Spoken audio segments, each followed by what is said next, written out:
The sky above Holiday, Florida, was painted in soft orange that afternoon. The sun, inching its way westward, cast golden reflections on the quiet suburban streets. Seagulls circled low overhead, and a gentle breeze carried the salty scent of the nearby coast. For most, it was just another ordinary day. The third week of April 2023 passed with its usual stillness. But for Randall Cook, a 59-year-old man known for his gentleness, this would be the final day of his life. Randall wasn't a public figure. He held no position in government, appeared on no television screens, and had no fortune to his name. But what he had was something far more rare: genuine kindness. Quietly, he lived his life as a devoted husband, a tireless worker, and a man who, by all accounts, had never done harm to anyone. Born and raised in Florida, Randall spent most of his youth working in various industries: auto repair shops, logistics companies, and warehouse supervision. He never pursued a high-level education, but what he lacked in academic credentials, he more than made up for with work ethic and integrity. Those who knew him described him as someone always willing to lend a hand, never one to complain, even when life placed heavy burdens on his shoulders. In his early 50s, Randall made a significant change. He left his stable job and became a delivery driver for Uber Eats. It wasn't just a career move, it was a choice rooted in love and simplicity. He wanted more time at home, to be with his wife, to enjoy quiet dinners and sunsets, to live without the stress of supervisors or overtime. For Randall, driving for Uber Eats wasn't a step down, it was a step toward freedom. "With this job, I get to see the sunset every day," he once told an old friend. Every morning, Randall would check the app, cue up his playlist of classic country songs, and head out in his modest, slightly aged vehicle with the same energy as someone half his age. He delivered food from restaurants to homes, always greeting customers with a warm smile and his signature, "Hope you have a great day," before walking back to his car. What made Randall different was the way he treated people. He wasn't just dropping off food, he was offering care. He made sure meals stayed warm, took the time to handle packages with care, and even left little handwritten notes with some orders that read things like, "Stay safe today." To many regular customers, Randall felt more like a friend than just a delivery guy. At home, his wife Kathy Cook would always wait for his return. They had been married for over 30 years, partners who knew each other down to the rhythm of their hearts. They didn't have much in terms of material wealth, but their modest home was full of love and laughter. Every night, Kathy would brew a pot of sweet tea, and they would sit down together, sharing quiet stories about their day. For her, Randall was more than a husband, he was her home. But on April 19, 2023, that warmth would vanish forever. That morning, Randall woke up earlier than usual. He kissed Kathy on the forehead and said he'd be taking a few extra deliveries since the weather was so nice. There were no ominous signs. No unusual behavior. Everything felt routine. He completed several orders throughout the day. Then, around late afternoon, he accepted one final delivery before heading home. The location wasn't far, on Moser Lane, still within Holiday, Florida. The order was from a verified Uber Eats customer account under the name Oscar Solis Jr., a name that, at that moment, meant nothing to Randall. He picked up the food from a local restaurant, double-checked the packaging, and drove off to make the drop. While driving, Randall sent a quick message to Kathy. "Last delivery this evening. Heading home right after. What should we eat tonight?" She replied, "Let's just cook at home. Tomato soup and garlic bread, okay?" Randall responded with a thumbs-up emoji and added, "Sounds perfect." That was the last message he would ever send. Meanwhile, at the house where Randall would make his delivery, something darker was unfolding. From the outside, it looked like any other suburban home. But behind closed doors, a far more sinister reality lay in wait. Oscar Solis Jr., a 30-year-old man, had recently relocated to Florida after being released from prison in Indiana. His criminal record was long and violent: armed robbery, kidnapping, and multiple assault charges. He had even been linked to the notoriously brutal gang MS-13, known for its extreme violence and transnational crime operations. After his release, Solis moved in with his father, who, it seemed, was trying to keep him under supervision. But Oscar was not someone easily controlled. Neighbors had begun to notice strange behavior from the house: loud noises, eerie silences, and unsettling energy. Yet no one suspected they were living next to someone truly dangerous. On that fateful day, Oscar ordered food through the Uber Eats app. He stayed inside waiting. Surveillance cameras mounted on the property captured his movements. No guests, no parties, just him, alone in the house, preparing for something no one could imagine. Randall arrived at the delivery address around 6 p.m. He parked his car, took the insulated bag of food, and walked calmly toward the front door. The outdoor surveillance camera recorded his every move, Randall standing with a relaxed posture, briefly checking his phone, then pressing the doorbell. A few seconds later, the door opened. Randall, ever polite, likely offered his usual greeting. There was no audio, only silent footage. Within moments, Oscar pulled Randall into the house. It was the last time anyone would see Randall alive. As night fell and Randall didn't come home, Kathy began to worry. She called him multiple times but received no response.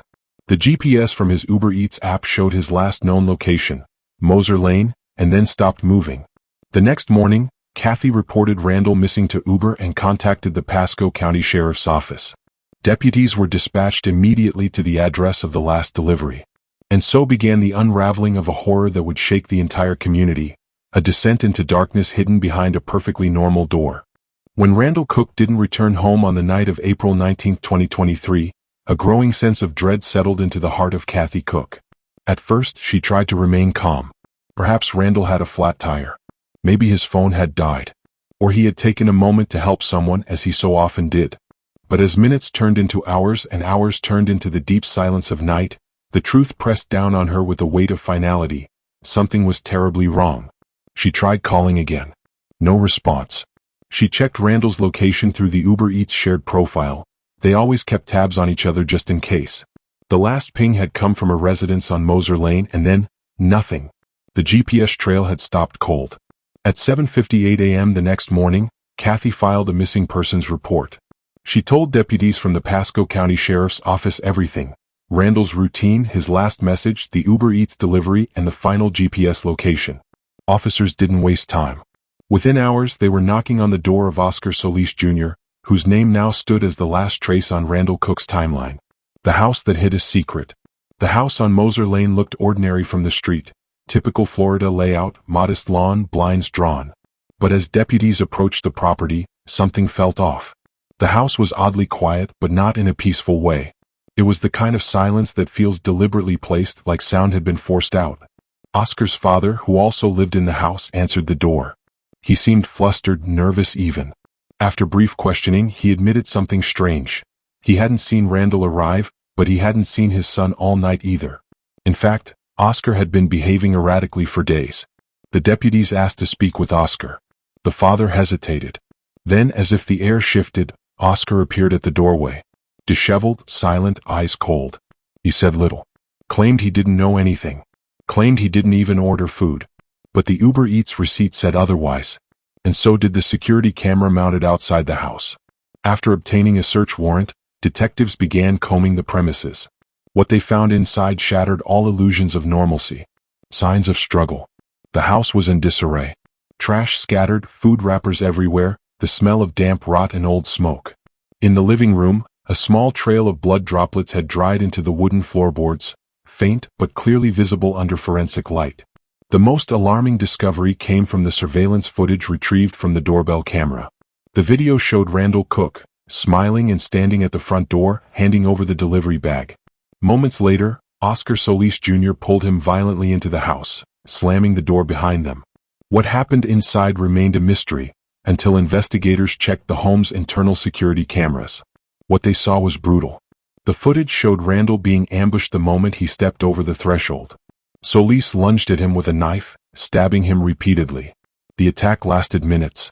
It wasn't rage, it was methodical, as if premeditated. Randall fought back, trying to escape, but he was outmatched. Solis dragged him deeper into the house. Detectives were stunned. One officer later said, "It was one of the most chilling things I've seen in 25 years on the force." Where is Randall? Despite the horror caught on video, Randall's body wasn't in the house.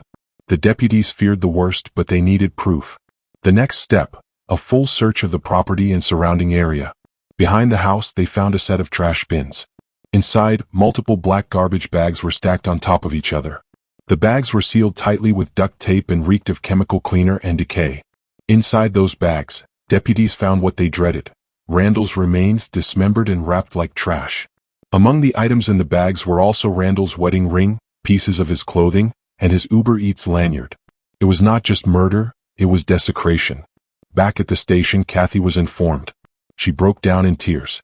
A woman who had waited for her husband to return home now had to be told that his body had been cut apart and discarded like refuse.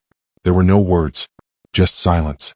And then a resolve: someone had to answer for this. Who is Oscar Solis Jr.? As media coverage began to grow, everyone wanted to know, who was Oscar Solis and how could this happen? Born in California, Solis had a long history of violent crime. His juvenile records had been sealed, but his adult record was public: armed robbery, battery, carjacking, assault. In Indiana, he served time for a 2017 incident involving kidnapping and violent threats. He had also been identified as a member of MS-13, one of the most feared street gangs in the world. After being paroled, Solis moved to Florida to live with his father in what was supposed to be a quiet restart. But instead, he remained violent, isolated, and unpredictable. Investigators also learned that Solis had no real motive. Randall and Oscar were complete strangers. The murder was not about money, robbery, revenge, or drugs. In fact, Randall had less than $20 on him when he died. There was no logical trigger. Just violence. Just the will to kill. In his room, officers found notebooks filled with drawings of violence, news clippings about serial killers, and a disturbing lack of empathy. When asked in interrogation why he killed Randall, Solis gave no answer. Not even a shrug. He simply stared blankly ahead. As Sheriff Chris Nacco later stated in a press conference, he was a random victim. A kind man doing his job. And Oscar Solis just saw an opportunity to kill. That's the evil we're dealing with. A systemic failure? Public outrage erupted. How could a man with such a violent past walk freely among families? Why was there no flag in Uber Eats system? Why was Solis allowed to use a food delivery app, granting him direct access to strangers? Uber Eats issued a statement expressing their sorrow and emphasizing cooperation with law enforcement, but many criticized the lack of screening mechanisms that allowed violent felons to be customers without restriction. Some experts suggested that gig workers are vulnerable by nature, delivering food alone, often at night, to unknown addresses with no real protection. Randall Cook, a kind-hearted man who just wanted to work in peace and return home to his wife, had become the symbol of that vulnerability. A national discussion began. And yet, for Kathy and for Randall's family, no conversation could undo what had been done. No law could rewind that final delivery. No protest could bring him back. By the time the gruesome murder of Randall Cook reached national media, it was already being labeled one of the most senseless crimes in modern American history. A hard-working husband, father, and Uber Eats driver, ambushed, murdered, and dismembered for no reason at all. News channels ran the footage repeatedly. Randall smiling at the door. Then yanked into darkness. The Cook family's grief became public. Vigils were held across Pasco County. Candles were lit in parks, and delivery drivers from across the state placed flowers and meal bags at makeshift memorials. Social media flooded with messages tagged #Justice for Randall. But beneath the sorrow was also an undercurrent of deep anger. People were furious at the justice system, at Uber's safety policies, and at the gaping holes that allowed someone like Oscar Solis Jr. to live freely in a suburban neighborhood. The pressure mounted. And as the outrage grew, the legal system could no longer afford silence. The arrest and first court appearance. Oscar Solis Jr. was officially charged with first-degree murder and abuse of a corpse. He was held at the Pasco County Jail without bond. His mugshot, with vacant eyes and a stone-cold face, was plastered across every major network. The courtroom was packed for his first appearance. Journalists, family members, local residents, and Uber Eats drivers came to see the face of a man who'd become a symbol of pure evil. Kathy Cook was there too, visibly shaken but composed. Dressed in black, clutching a framed photo of Randall, she watched as the man who took her husband's life entered the room in shackles, head down, silent. He didn't speak. He didn't apologize. He barely looked up. The prosecutor wasted no time. This was not a crime of passion. This was a calculated act of savagery, committed against a man who had done nothing more than deliver food. Mr. Cook never saw it coming.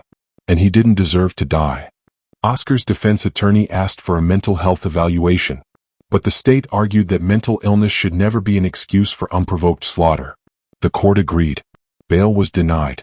Oscar Solis Jr. would stay behind bars, exposing the psyche of a killer. As investigators dug deeper into Solis' life, a clearer picture began to form. He wasn't just a violent man, he was obsessed with violence. His notebooks, recovered from his bedroom, were filled with graphic imagery. Stick figures bleeding. Words like power, control, and "No Mercy" scribbled over and over in black ink. One page simply read, "Death is art." There were also Google search histories that alarmed investigators. Days before Randall's murder, Solis had looked up terms like how to make someone disappear, dismemberment methods, best cleaning chemicals for blood, how long before a body smells. The state built its case around these digital breadcrumbs. The murder wasn't spontaneous. It was planned. Oscar Solis had waited for someone. Anyone. Randall Cook just happened to be the one who knocked on the wrong door. The trial begins. Months later, in front of a jury, the state of Florida versus Oscar Solis Jr. commenced. It was one of the most highly anticipated trials in the region's history. Every seat was filled. Every word live tweeted. Every emotion magnified. The prosecution led with video evidence. The doorbell footage played again, Randall handing over the bag, then yanked inside. The courtroom sat in horrified silence. Then came the internal footage. Randall's screams were muted in the courtroom, out of respect, but the images told enough. The attack was brutal, prolonged, merciless. The prosecution's closing words rang out like a verdict long before the jury left the room. This was not a crime. It was an execution. A man who smiled as he delivered food died in agony because Oscar Solis decided that someone needed to die. That's not mental illness. That's evil. The defense struggles. Oscar's defense team tried to argue diminished responsibility. They presented psychiatric evaluations suggesting that Solis had signs of antisocial personality disorder, depression, and possible trauma-related behavior stemming from childhood abuse. But jurors weren't moved, especially not after Kathy took the stand. Kathy's testimony. With her voice trembling but firm, Kathy described her last moments with Randall. The last hug. The last, "I love you." The hours of panic. And the unbearable truth of seeing her husband in pieces, literally. She told the jury, "My husband went to work. He went to do something good. And he came back to me in garbage bags. How do I ever sleep again knowing that's how he died?" Even the court stenographer reportedly paused to wipe away tears.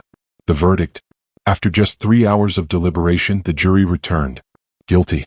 On all counts, first-degree murder, abuse of a corpse, and premeditated homicide. When the verdict was read aloud, Oscar Solis remained emotionless. But Kathy wept, this time not from pain but from a faint sense of justice. Not closure, because closure would mean having Randall back.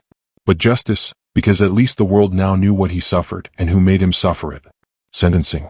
The judge delivered a powerful statement before announcing the sentence. There are crimes that reflect momentary lapses. And then there are crimes that define the word inhuman. Mr. Solis, you chose evil. And for that, you will never walk free again. Oscar Solis Jr. was sentenced to life in prison without the possibility of parole. He showed no remorse. He didn't speak at sentencing. He didn't apologize to Kathy or the Cook family. A call for change. But the trial wasn't the end. It became a catalyst. Uber Eats, under immense pressure, began reviewing its customer screening policies, though critics argued it was too little, too late. New legislation was introduced in Florida to better protect gig workers, including emergency check-ins, driver tracking systems, and customer flagging tools. Randall Cook's death had become a rallying cry. A kind, hard-working man whose life was taken in a way so cruel, it forced a nation to reconsider how safe its most essential workers truly are. In the days following Oscar Solis Jr.'s sentencing, there was no victory parade. No celebration. For Kathy Cook and her family, justice was served, yes, but healing was far more elusive. Randall Cook was not a celebrity, not a politician, nor a public figure. But in death, he had become a symbol of goodness destroyed, of systems that failed, and of the quiet dignity carried by everyday people doing honest work. Kathy returned to a home that still had Randall's shoes by the door. His toothbrush in the bathroom. The unopened mail he was supposed to check. Every object became a ghost. Every memory a wound. She described her grief in a televised interview. "I wake up thinking he'll come through the door. That maybe this was just a nightmare. But then I remember. I got him back in pieces." Yet despite the anguish, Kathy refused to let Randall be forgotten. She began speaking out, not just for him but for all workers like him. Kathy launched a foundation called the Randall Cook Trust, aimed at providing legal aid, emergency funds, and safety tools for gig workers and delivery drivers across the U.S. What started as a small GoFundMe quickly evolved into a nationwide movement. Her first major campaign was called Knock and Return Safe. It advocated for Mandatory background checks for customers requesting food delivery. Real-time GPS pinging and check-in features. A panic alert button inside delivery apps, directly connected to local authorities. The campaign reached over 1 million signatures within 3 weeks. Uber Eats, DoorDash, Grubhub, all of them faced renewed scrutiny. Some began rolling out pilot programs in select cities based on Kathy's proposals. Her persistence had forced billion-dollar companies to listen. Randall had died doing his job. But now, his name was changing that job for everyone else. In Pasco County and beyond, murals began appearing. One showed Randall, smiling and holding a delivery bag, wings behind his back. Below the words, "He delivered kindness." Every year on the anniversary of his death, delivery drivers across the country now participate in the Randall Ride, a coordinated event where they drive in silence for 1 hour in honor of every worker who never made it home. One driver in Chicago wrote on Twitter, "I never knew Randall Cook, but I am Randall. Every night I knock on doors not knowing who's behind them. I just want to go home to my family." We all do.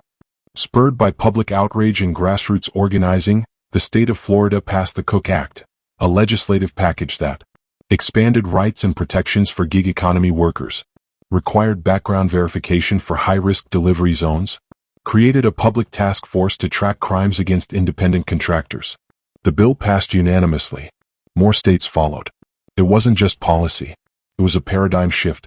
People had long overlooked delivery workers, until Randall reminded the world that their lives matter just as much as anyone else's. Kathy Cook eventually sold the home she had shared with Randall. She moved to a quieter part of Florida by the coast. She started therapy. Adopted a rescue dog Randall had once wanted. Slowly she began to reclaim her life. In an interview 2 years later she said, "I won't pretend I'm whole. I'm not. But I know Randall would want me to keep living. To smile again. Even if it hurts." She still wears her wedding ring. Still visits his mural every month. Still cries. But she also smiles now, when reading letters from drivers who were helped by her foundation.